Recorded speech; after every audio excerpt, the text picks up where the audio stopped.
एक समय की बात है। रमेश नाम का व्यक्ति शहर में सब्जी बेचने का काम किया करता था। उसके परिवार में उसकी बेटी और पत्नी के सिवा और कोई नहीं था। उसकी पत्नी का नाम सीमा था और बेटी का नाम रोशनी था। वो दिन भर घूम घूम कर सब्जियां बेचकर अपने परिवार का गुजारा करता था और सर्दियों के दिन नजदीक आने लगे थे। रमेश रोज की तरह अपने घर से सब्जियां लेकर बेचने के लिए निकलता है। सब्जियां ले लो, सब्जियां, ताजी ताजी सब्जियां। अरे भाई आओ, ताजी सब्जियां हैं, ले लो।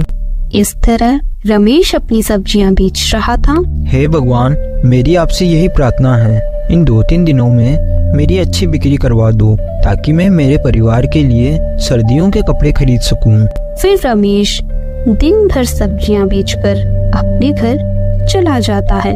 इस बार अपने बहुत कम आमदनी हुई है और अब सर्दियां भी आने लगी है और हमारे पास गर्म कपड़े भी नहीं है, तो हम इस बार सर्दी का सामना कैसे करेंगे? सीमा, तुम चिंता मत करो, कल से मैं टोकरी में नहीं बैलगाड़ी में सब्जियां लेकर जाऊंगा। ज्यादा सब्जियां बेचूंगा तो ज्यादा आमदनी होगी, तो अपन अपने लिए सर्दी के कपड़े ले आएंगे। तभी वहाँ उसकी बेटी रोशनी भी आ जाती है। अरे पापा, आप आ गए? लेकिन आप तो खाली हाथ ही आए हो। आपने तो कहा था आप आज मेरे लिए गर्म कपड़े लेकर आओगे। हाँ बेटा, मैं तुम्हारे लिए गर्म कपड़े जरूर लेकर आऊंगा। आज तुम खाना खाकर सो जाओ। फिर वे तीनों खाना खाकर सो जाते हैं। तभी आधी रात में जोर से बारिश आने लगती है। बिजलियां कड़कने लगती है।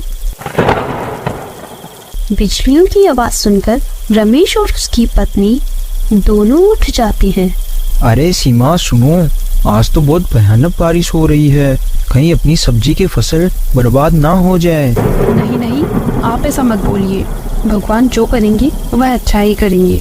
अभी आप सो जाइए, सुबह चलकर अपन खेतों में देखते हैं। फिर वे दोनों सो जाते हैं।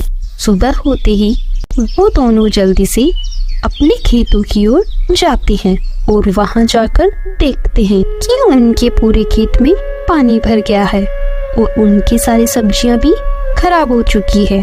यह सब देखकर रमेश और उसकी पत्नी सीमा रोने लगते हैं। हे भगवान, आपने क्या किया? हमारे पास घर चलाने का एक ही साधन था, वो भी आपने हमसे छीन लिया। इस तरह दोनों पति पत्नी दुखी होकर वहाँ से अपने घर आ जाते हैं और बारिश होने की वजह से ठंड बहुत ज्यादा बढ़ चुकी थी। सीमा, तुम ऐसे परेशान मत हो, मैं आज ही शहर में जाकर कोई ना कोई काम ढूंढ ही लूंगा। इतना बोलकर रमेश शहर में काम ढूंढने के लिए निकल जाता है, लेकिन रास्ते में ठंड काफी थी और रमेश ने गर्म कपड़े भी नहीं पहने थे। रमेश दिन भर अपने लिए काम ढूंढता है, लेकिन उसे कोई काम नहीं मिलता। शाम होने पर बेचारा रमेश थका हारा अपने घर जाता है और खाना खाकर सो जाता है। लेकिन अगले दिन सुबह रमेश बहुत बीमार हो जाता है। माँ, पापा की तबीयत बहुत खराब हो चुकी है। आप मुझे पैसे दे दो ताकि मैं पास वाली दुकान से पापा के लिए दवा ले आऊं। रोशनी अपनी माँ से पैसे लेकर बाजार में दवाई लेने एक दुकान पर जाती है। सुनो भैया, मुझे दवाई दे दो, मेरे पापा की तबीयत बहुत खराब है। दुकानदार रोशनी के फटे कपड़े देखकर वो उसे दवाई नहीं देता और भगा देता है, तो रोशनी वहीं खड़ी होकर रोने लगती है। तभी वहाँ अपने पापा के साथ आया मोहित की नजर रोशनी पर पड़ती है। अरे ये लड़की इतना क्यों रो रही है? अभी मैं इसके पास जाकर पूछता हूँ। फिर मोहित जल्दी से रोशनी के पास जाता है और उससे पूछता है, क्या हुआ? तुम इतना क्यों रो रही हो? क्या परेशानी है? क्या तुम्हें किसी ने परेशान किया है? नहीं, किसी ने परेशान नहीं किया, लेकिन मेरे पापा बहुत बीमार हैं और उनकी दवाई के लिए मेरे पास पैसे भी नहीं है। क्या हुआ तुम्हारे पापा को? मेरे पापा को बहुत तेज बुखार है, क्योंकि कल बारिश की वजह से हमारी सब्जी की फसल खराब हो गई। इसलिए मेरे पापा कल ठंड में शहर में बिना गर्म कपड़े के अपने लिए काम ढूंढ रहे थे, इसलिए रात को उन्हें बहुत तेज बुखार हो गया। रोशनी की ये बातें सुनकर मोहित अपने मन में सोचता है, मेरी दादी माँ कहती है हमें सबकी मदद करनी चाहिए, मैं भी पापा को बोलता हूँ, वो इसकी मदद जरूर करेंगे।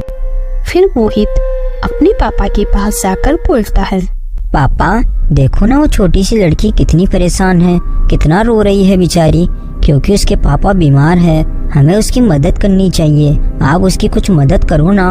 अरे नहीं बेटा, ये सब केवल उसके बहाने हैं। ये गरीब लोग पैसे मांगने के लिए किसी भी हद तक चले जाते हैं। तुम ऐसे लोगों से दूर रहो। प्लीज पापा, आप उसकी मदद करिए ना, वो बेचारी बहुत रो रही है। तुम उसके ऊपर ध्यान मत दो और चुपचाप घर चलो, बहुत लेट हो रहा है। इतना बोलकर मोहित के पापा उसे घर ले जाते हैं। लेकिन मोहित घर जाकर भी रोशनी के बारे में ही सोच रहा था। वो बेचारी लड़की कितना रो रही थी, अब उसका क्या होगा? उसके पास तो गर्म कपड़े भी नहीं है। मैं कैसे अपने पापा को मनाऊं उसकी मदद करने के लिए? मोहित रोशनी की मदद के लिए सोच रहा था तो उसे एक आइडिया आता है। तो वो उसी रात बीमार होने का नाटक करता है और अपने पापा से बोलता है, पापा मुझे बहुत ठंड लग रही है और मुझे बहुत जुकाम भी हो गया है। मोहित को ऐसा देखकर उसके पापा बहुत घबरा जाते हैं और जल्दी से डॉक्टर को फोन करके बुला लेते हैं। डॉक्टर मोहित को चेक करके बोलता है, अरे गौरव सर, मोहित तो बिल्कुल सही है। पर डॉक्टर साहब ये तो बोल रहा है कि इसे बहुत ठंड लग रही है। पापा मैं ये सब नाटक कर रहा था और ये नाटक मैंने इसलिए किए ताकि आपको एहसास हो जाए कि जब कोई अपना परेशानी में हो तो कितना बुरा लगता है। जरा सोचिए पापा, मेरे ये नाटक करने से आप कितना परेशान हो गए, तो सोचो आज वो बेचारी बच्ची अपने पापा के लिए कितना परेशान हो रही होगी। उसके पास तो ना कोई डॉक्टर था, ना कोई कपड़े थे और ना ही कोई दवाइयाँ थी। तो सोचो उस बेचारी बच्ची को कितना दुख हुआ होगा जब आपने उसकी मदद करने से मना कर दिया। और दादी भी यही कहती है कि हमें जरूरतमंद लोगों की मदद करनी चाहिए, तभी भगवान हमारी मदद करेंगे। मोहित की यह बात सुनकर उसके पापा को उनकी गलती का एहसास हो जाता है।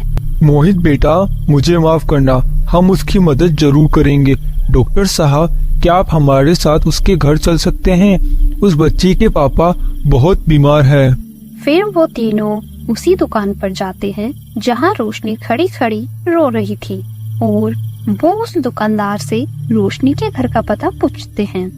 दुकानदार वही का रहने वाला था, इसलिए वो उनको रोशनी के घर का पता बता देता है। फिर वो तीनों रोशनी के घर जाते हैं। अरे आप लोग यहाँ कैसे? देखो हम तुम्हारे लिए गर्म कपड़े और डॉक्टर को साथ लेकर आए हैं। अब तुम्हारे पापा जल्दी से ही हो जाएंगे। रोशनी ये सब देखकर बहुत खुश हो जाती है। फिर डॉक्टर रोशनी के पापा का इलाज करता है। फिर गौरव रोशनी के पापा रमेश को अपने यहाँ नौकरी पर रख लेता है। हमें इस कहानी से यही सीख मिलती है कि हमेशा जरूरतमंद लोगों की मदद करनी चाहिए। अगर आपको ये वीडियो पसंद आई है तो हमारे चैनल कानू हिंदी स्टोरी को सब्सक्राइब करें और वीडियो को ज्यादा से ज्यादा शेयर करें। Thanks for